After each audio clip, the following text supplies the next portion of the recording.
Bienvenidos a Somos Lectores Digitales, un espacio en el que compartimos distintos textos de la cultura universal en formato de audiolibro.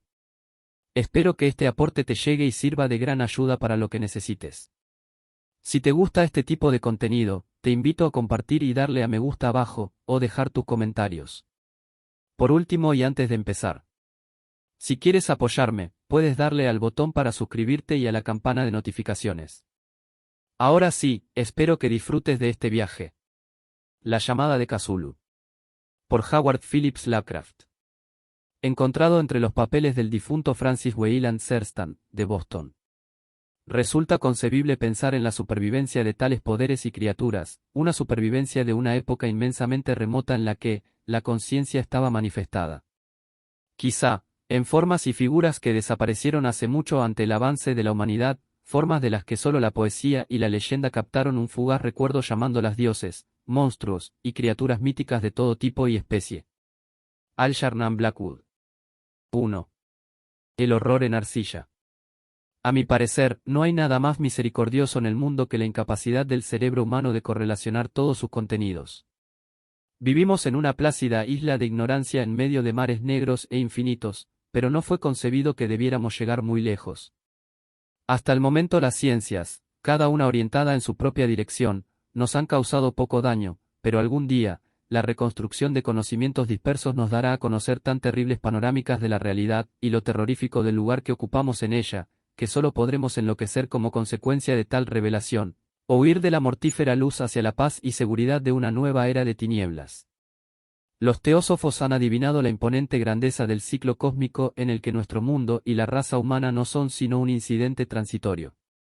Los filósofos han hecho insinuaciones acerca de extrañas supervivencias en términos que podrían helar la sangre si no se enmascarasen tras un suave optimismo. Pero no procede de ellos la visión de épocas prohibidas que me hace sentir escalofríos cada vez que pienso en ella y me vuelve loco en mis sueños. Esa pequeña visión, como todas las pavorosas visiones de la realidad, fue el producto de una reconstrucción accidental a partir de varias cosas diferentes, en este caso un antiguo artículo de periódico y las notas de un profesor fallecido. Espero que nadie más sea capaz de repetir esta reconstrucción. De hecho, si yo viviera lo bastante, jamás aportaría conscientemente un solo eslabón más a tan horrible cadena. Creo que el profesor también tenía intención de silenciar aquella parte de la que tuvo conocimiento, así como de haber destruido sus notas si no le hubiera sobrevenido una repentina muerte. Mi conocimiento del asunto se remonta al invierno de 1926 a 27, momento en que tuvo lugar la muerte de mi tío abuelo George Gamaliel Inshall, profesor emérito de filología semítica en la Universidad de Brown, en Providence, Rhode Island. El profesor Inshall era una autoridad reconocida en inscripciones de la antigüedad y con frecuencia habían recurrido a él los directores de museos importantes. A esto se debe que su fallecimiento a la edad de 92 años sea recordado por muchos. En el ámbito local el interés se acrecentó por las oscuras circunstancias de su muerte. El profesor sufrió una extraña dolencia mientras volvía del barco de Newport, tal y como dijeron los testigos, se derrumbó de repente tras haber recibido el empellón de un negro con aspecto de marinero que había salido de uno de los raros y oscuros callejones de la escarpada pendiente que constituía un atajo entre los muelles y la casa del difunto en Williams Street. Los médicos fueron incapaces de encontrar ningún trastorno visible, pero terminaron por apuntar, tras una discusión, que la causa de la muerte debía ser una lesión desconocida del corazón, causada por el rápido ascenso de un hombre ya mayor por una colina tan pronunciada. En aquel momento no vi razón alguna para disentir de ese dictamen, pero más tarde me vi inclinado a cuestionarlo, e incluso más que cuestionarlo. Como heredero y albacea de mi tío abuelo, que había muerto viudo y sin hijos, debía examinar sus papeles con cierta minuciosidad. A tal fin llevé todos sus archivos y cajas a mi alojamiento en Boston. La mayoría del material que correlacioné será publicado más adelante por la Sociedad Americana de Arqueología, pero había una caja que me resultó sumamente misteriosa, y que me sentí reacio a enseñar a otros ojos que los míos. Estaba cerrada, y no encontré la llave hasta que se me ocurrió buscar en el llavero que el profesor llevaba siempre en su bolsillo. Entonces pude abrirla, pero parece que fuera solamente para toparme con una barrera más fuerte e infranqueable. ¿Cuál podía ser el significado de aquel extraño bajorrelieve de arcilla, y de los inconexos apuntes, notas y recortes que encontré? ¿Había comenzado mi tío a creer semejantes supercherías en sus últimos años? Decidí emprender la búsqueda del excéntrico escultor responsable de aquel claro trastorno de la paz mental de un anciano. El bajorrelieve era una tosca pieza rectangular de algo más de 2 centímetros de grosor y con una superficie de unos 13 por 15, de origen evidentemente moderno. Por el contrario, su diseño distaba mucho de resultar moderno en lo que se refiere al tema y a lo sugerido por la obra, ya que, aunque los caprichos del cubismo y el futurismo son muchos y descabellados, no suelen servir para reproducir la enigmática regularidad que se esconde tras la escritura prehistórica, y ciertamente, el grueso de aquellos diseños parecía ser algún tipo de escritura. Sin embargo, y a pesar de estar muy familiarizado con los papeles y colecciones de mi tío, la memoria me fallaba al intentar identificar a qué tipo pertenecía, o incluso al intentar recordar alguna pista de la más remota afinidad de aquella con otras escrituras. Sobre esos presuntos jeroglíficos se encontraba una figura con evidente propósito pictórico, aunque su ejecución impresionista impedía hacerse una idea clara de su naturaleza. Parecía tratarse de algún tipo de monstruo, un símbolo que lo representase, o una forma que solo una imaginación enfermiza podría llegar a concebir. No estaría traicionando al espíritu de aquella cosa si digo que mi imaginación, algo calenturienta de por sí, creía percibir en ella, de forma simultánea, las figuras de un pulpo, un dragón y una caricatura de ser humano. Una cabeza viscosa y cubierta de tentáculos destacaba sobre un cuerpo grotesco y escamoso con unas alas rudimentarias, pero era el perfil general de toda ella lo que resultaba más espantoso. Detrás de la figura quedaba insinuado un ciclópeo trasfondo arquitectónico. Los escritos que acompañaban a aquella rareza, dejando a un lado un montón de recortes de prensa, habían sido escritos hace poco de la mano del profesor Einschall, y no había pretensión literaria alguna en su estilo. Lo que parecía ser el documento principal se titulaba Culto de Cthulhu, en caracteres trazados concienzudamente para evitar una lectura equivocada de una palabra tan inaudita. El manuscrito estaba dividido en dos secciones, estando titulada la primera 1925 Los sueños y trabajos sobre los sueños de H. A. Wilcox, Thomas St. Praavadance, Rhode Island, y el segundo, Narración del Inspector John R. Legras, 121 Bienville St., Nueva Orleans, la 1908 ASMTG, nota sobre los mismos y sobre el relato del profesor Webb. El resto de los papeles manuscritos eran notas breves, algunas de ellas acerca de extraños sueños de personas diversas, y otras, menciones de libros y revistas teosóficos, particularmente el Atlantis y el continente perdido de Lemuria de W. Scott Schott. El resto eran comentarios acerca de longevas sociedades secretas y cultos secretos, con referencias a varios pasajes de fuentes mitológicas y antropológicas como puedan ser la rama de oro de Freyser y la brujería en la Europa occidental de la señorita Murray. Los recortes aludían a extrañas enfermedades mentales y a una ola de locura o demencia colectiva que tuvo lugar en la primavera de 1925. La primera mitad del manuscrito principal daba cuenta de un suceso bastante peculiar. Parece ser que el 1 de marzo de 1925, un hombre moreno y delgado, de aspecto neurótico y excitado, se presentó en casa del profesor Einschall llevando el singular bajorrelieve, todavía húmedo y fresco. En su tarjeta de visita aparecía el nombre Henry Anthony Wilcox, y mi tío lo reconoció como el Benjamín de una excelente familia que le resultaba conocida. En los últimos tiempos el joven Wilcox había estado estudiando escultura en la Escuela de Diseño de Rhode Island y viviendo solo en el edificio Fleur de Lis, cercano a dicha institución. Wilcox era un joven precoz de genio reconocido pero de una gran excentricidad, y ya desde la niñez había entusiasmado a gente con las extrañas historias y sueños que tenía por costumbre relatar.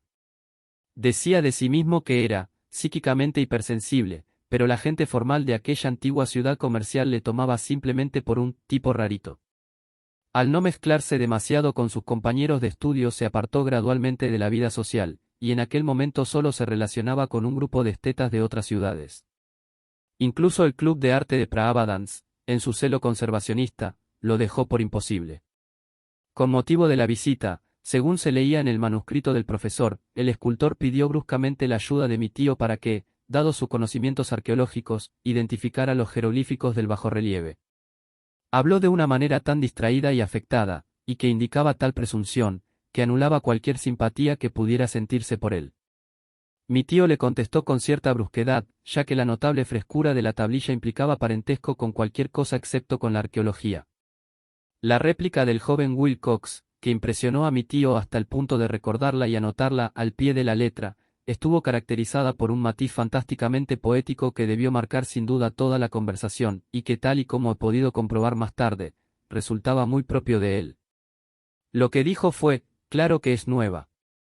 La hice la pasada noche en un sueño que tuve sobre extrañas ciudades, y los sueños son más antiguos que la ensoñadora Tiro, la contemplativa Esfinge, o la misma Babilonia cercada de jardines.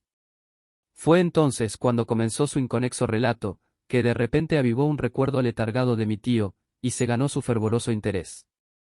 La noche anterior había tenido lugar un leve terremoto, el de mayor intensidad de los últimos años en Nueva Inglaterra, y la imaginación del joven Wilcox había resultado fuertemente afectada. Al irse a dormir tuvo un sueño sin precedentes sobre ciclópeas ciudades de titánicos sillares de piedra y monolitos que alcanzaban el cielo, chorreando todo el conjunto légamo de color verde y anunciando un horror latente.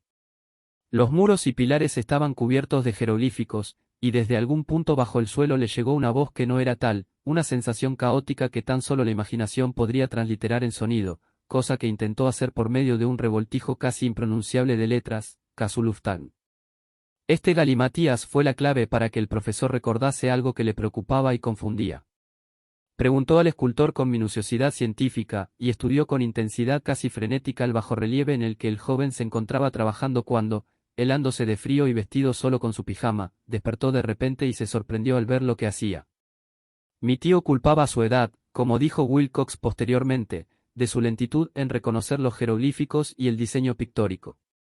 Muchas de sus preguntas le parecieron fuera de lugar al visitante, especialmente cuando el profesor intentó encontrar conexiones entre Wilcox y extrañas sectas y sociedades. Wilcox no pudo entender las repetidas promesas de silencio que le fueron ofrecidas a cambio de admitir su pertenencia a una extendida organización religiosa de carácter pagano o místico. Cuando el profesor se convenció de que Wilcox ignoraba la existencia de cualquier tipo de culto o de saber arcano, no dudó en asediar a su visitante solicitándole futuros informes acerca de sus sueños. Esto dio su fruto de una forma continuada, ya que tras la primera entrevista el manuscrito hace constar las visitas diarias del joven, en las que relataba sorprendentes fragmentos de imágenes oníricas cuyo principal contenido era siempre alguna terrible panorámica de carácter ciclópeo, y de piedra oscura y chorreante, a la que acompañaba una voz o inteligencia subterránea que de forma monótona profería enigmáticos impactos sensoriales imposibles de transliterar salvo en un galimatías. Los dos sonidos repetidos con más frecuencia mencionados en las cartas, eran Kasulu y Relaya. El 23 de marzo, según apuntaba el manuscrito, Wilcox no apareció. Las pesquisas en su alojamiento revelaron que había sido asaltado por una especie inusual de fiebre y que había sido llevado a la casa de su familia en Waterman Street. Wilcox había estado gritando durante la noche, despertando a varios de los otros artistas que vivían en la residencia, y desde entonces solo había manifestado estados alternativos de inconsciencia y delirio. Mi tío se apresuró a telefonear a la familia, y desde ese momento en adelante prestó una gran atención al caso, llamando a menudo a la consulta del Dr. Toby en Seymour Street, al enterarse de que era el médico de Wilcox. Al parecer, la febril mente del joven se explayaba sobre cosas extrañas, y a ratos el doctor se estremecía al oír hablar de ellas. Tales visiones no se limitaban a la repetición constante de cosas soñadas con anterioridad, sino que aludían locamente a una gigantesca cosa, de kilómetros de altura, que caminaba, o se movía, pesadamente. En ningún momento llegó a describir por completo a aquel ser, pero algunas palabras frenéticas y ocasionales, repetidas por el Dr. Toby, convencieron al profesor de que debía ser idéntico a la monstruosidad sin nombre que había tratado de representar en aquella figura esculpida en sueños. El doctor añadió que cualquier referencia a este objeto suponía, sin excepción, el preludio del hundimiento del joven en un estado letárgico. Extrañamente su temperatura no estaba muy por encima de la normal, pero su condición, por lo demás, indicaba la presencia de una auténtica fiebre y no de un trastorno mental.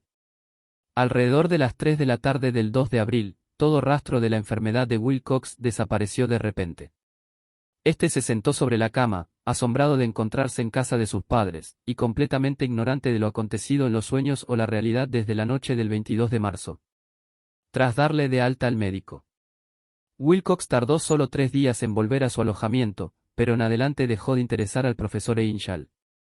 Todo rastro de sueños extraños se había desvanecido al llegar su recuperación, y mi tío dejó de tomar nota de sus visiones oníricas tras una semana de explicaciones irrelevantes y sin sentido acerca de sueños corrientes. Aquí termina la primera parte del manuscrito, pero algunas referencias a ciertas notas dispersas me dieron mucho en lo que pensar. Hasta el punto de que solo el arraigado escepticismo que caracterizaba mi filosofía por aquel entonces, era capaz de explicar mi continua desconfianza por el artista. Las notas en cuestión eran las que describían los sueños de varias personas a lo largo del mismo periodo en que el joven Wilcox había experimentado sus extrañas visitaciones. Parece ser que mi tío inició rápidamente un sistema increíblemente ramificado de investigación entre casi todos los amigos a los que podía preguntar, sin parecer impertinente, acerca de sus sueños nocturnos así como de la fecha de cualquier visión fuera de lo común que hubieran experimentado en tiempos recientes. Según parece, la acogida de su solicitud resultó muy variada, pero al menos debió recibir más respuestas de las que una sola persona podría ser capaz de atender sin la ayuda de un secretario. La correspondencia original no ha sido conservada, pero sus notas al respecto forman un minucioso y significativo resumen. La gente normal de la vida social y de los negocios, la sal de la vida, de la sociedad de Nueva Inglaterra, dio un resultado negativo casi en su mayoría, aunque hubo algún que otro caso aislado de intranquilas e indefinidas visiones nocturnas, siempre entre el 23 de marzo y el 2 de abril, periodo que coincidía con el delirio del joven Wilcox. Aquellos dedicados a la ciencia no resultaron mucho más afectados, aunque 4 casos de vagas descripciones podrían sugerir la existencia de visiones fugaces de extraños paisajes, y uno de ellos hacía incluso mención a un miedo ante algo anormal que pudiera sobrevenir. Fue de los artistas y poetas de quienes llegaron las respuestas pertinentes, y sé perfectamente que se hubiera desatado el pánico entre ellos de tener posibilidad de comparar sus notas. A la vista de aquello, y faltando las cartas originales, llegué a sospechar que el recopilador había formulado preguntas tendenciosas, o que había redactado la correspondencia de forma que quedase corroborado lo que él, de forma latente, estaba resuelto a confirmar. Esta es la razón por la que continué pensando que Wilcox, de alguna forma al corriente de ciertos datos del pasado en posesión de mi tío, había estado aprovechándose del veterano científico. Las respuestas de aquellos estetas daban forma a una inquietante historia. Desde el 28 de febrero al 2 de abril una gran proporción de ellos había soñado con cosas muy extrañas, siendo la intensidad de estos sueños incongruentemente mayor durante el periodo correspondiente al delirio del escultor. Más de la cuarta parte de los que informaron acerca de algo, decían haber tenido visiones y escuchado sonidos no muy distintos de los que Wilcox había descrito. Alguno de los soñadores confesó haber sentido un miedo intenso hacia una cosa gigantesca e innombrable, visible casi al final. Uno de los casos descritos con más énfasis en las notas fue realmente lamentable. El sujeto, un arquitecto de renombre con ciertas inclinaciones hacia la teosofía y el ocultismo, enloqueció violentamente el día del ataque de Wilcox, y falleció unos meses más tarde tras gritar de manera incesante que le salvaran de un ser huido del mismísimo infierno.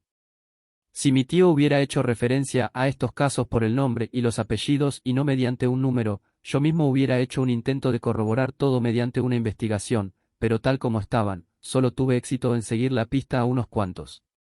Sin embargo, estos confirmaron lo registrado en las notas. Con frecuencia me he preguntado si todos los sujetos encuestados por mi tío se sentirían tan confundidos como estos pocos. Es mejor que jamás reciban explicación alguna al respecto. Los recortes de prensa, como ya he dado a entender, aluden a casos de pánico, manía y excentricidad que tuvieron lugar durante el periodo en cuestión.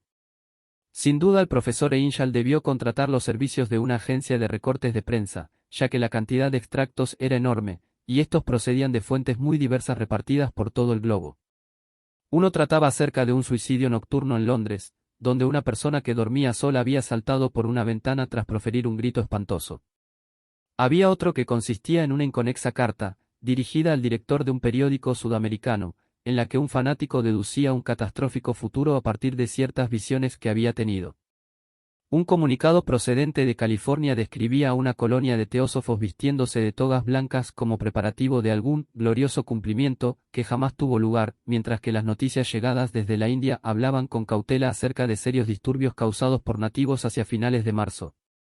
Los ritos orgiásticos del vudú se multiplican en Haití, y de los puestos avanzados africanos llegaba información acerca de rumores y malos augurios. Las autoridades americanas en Filipinas se encontraron con la agitación de varias tribus por esas fechas, y en Nueva York la policía era acosada por multitudes de tés aceitunada la noche del 22 al 23 de marzo. En la zona occidental de Irlanda también abundaban los descabellados rumores y leyendas, y el pintor de temas fantásticos Ardois Bonnot colgaba su blasfemo paisaje onírico en el Salón de Primavera de París de 1926. Fueron tan numerosas las alteraciones que tuvieron lugar en los manicomios, que solamente un milagro hubiera sido capaz de evitar que la cofradía médica advirtiese los extraños paralelismos y sacase desconcertantes conclusiones de aquello. Un extraño montón de recortes, que aún hoy no puedo concebir con qué insensible racionalismo fui capaz de desechar. Pero por aquel entonces ya estaba convencido de que el joven Wilcox conocía aquellas viejas cuestiones mencionadas por el profesor. 2. El relato del inspector Legras. Aquellos viejos asuntos que habían hecho que el sueño del escultor y su bajorrelieve resultaran tan trascendentes para mi tío constituían el tema principal de la segunda mitad de su largo manuscrito. Parece ser que el profesor Einshall había visto ya en una ocasión, y estudiado sin obtener resultados, el diabólico perfil de aquella monstruosidad sin nombre representada sobre aquellos desconocidos jeroglíficos, y que también había escuchado las terribles sílabas que solo pueden ser transliteradas como algo parecido a Cthulhu. Aquella vinculación era tan horrible e inquietante que no resulta nada extraño que el profesor acuciase al joven Wilcox con sus preguntas y solicitudes de información. Esta experiencia anterior tuvo lugar en 1908, hacía 17 años, cuando la Sociedad Americana de Arqueología celebraba su reunión anual en San Luis.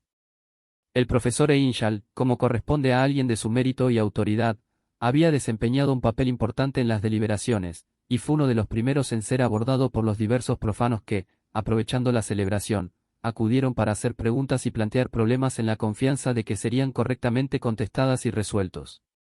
El cabecilla de aquellos profanos, que no tardó en ser el centro de atención de todos los congregados, era un hombre de mediana edad y aspecto corriente que había venido desde Nueva Orleans en busca de cierta información especial que le resultaba imposible obtener de ninguna de las fuentes locales. Su nombre era John Raymond Legras, inspector de policía de profesión. Trajo consigo el motivo de su visita, una grotesca, repulsiva, y aparentemente antiquísima estatua de piedra, cuyo origen era incapaz de determinar. No cabe pensar que el inspector Legras tuviera el menor interés por la arqueología ya que, por el contrario, su deseo de ser ilustrado al respecto estaba instado por motivos puramente profesionales. La estatuilla, ídolo, fetiche, o lo que quiera que aquello fuera, había sido requisada hacía unos meses en los bosques pantanosos al sur de Nueva Orleans, en el curso de una redada contra los asistentes a una supuesta celebración vudú. Tan extraños y horribles eran los ritos practicados en la misma que la policía no pudo sino darse cuenta de que había dado con una oscura secta totalmente desconocida para ellos, e infinitamente más diabólica que el más siniestro de los círculos africanos de la religión vudú. Acerca de su origen no pudo descubrirse absolutamente nada, salvo por ciertas historias erráticas e increíbles que se logró sacar por la fuerza a algunos de los detenidos. A esto último se debe el ansia de la policía por encontrar cualquier dato acerca de las antiguas tradiciones que pueda ayudarles a reconocer el horrible símbolo, para poder seguir la pista del culto hasta su mismo origen. El inspector Legras no estaba preparado para la excitación que suscitó su testimonio. Un simple vistazo a la estatuilla fue suficiente para hacer que los hombres de ciencia allí congregados se sumiesen en un estado de tensa excitación, y no perdieran un solo momento en amontonarse alrededor del policía para así poder contemplar la diminuta figura, de tan extraña apariencia y tan remota antigüedad, que daba lugar a inopinadas y arcaicas perspectivas. Aún por desvelar ninguna escuela de arte conocida había alentado la creación de este terrible objeto, pero cientos e incluso miles de años parecían estar marcados sobre su oscura y verdosa superficie de piedra cuya identificación resultaba imposible.